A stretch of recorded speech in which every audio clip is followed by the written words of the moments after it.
இந்திய வரலாற்றில் நீண்ட கால மத்திய உள்துறை அமைச்சராக பதவி வகித்து அமித்ஷா சாதனை. 2256 நாட்கள் அந்த பதவியில் இருந்த அத்வானியின் சாதனையை முறியடித்தார்.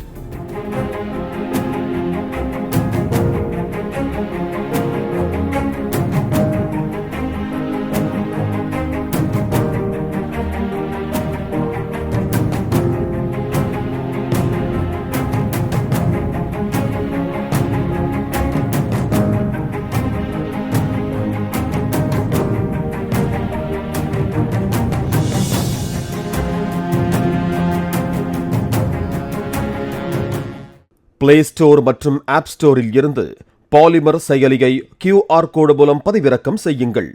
செய்திகளை உடனுக்குடன் பெறுங்கள்.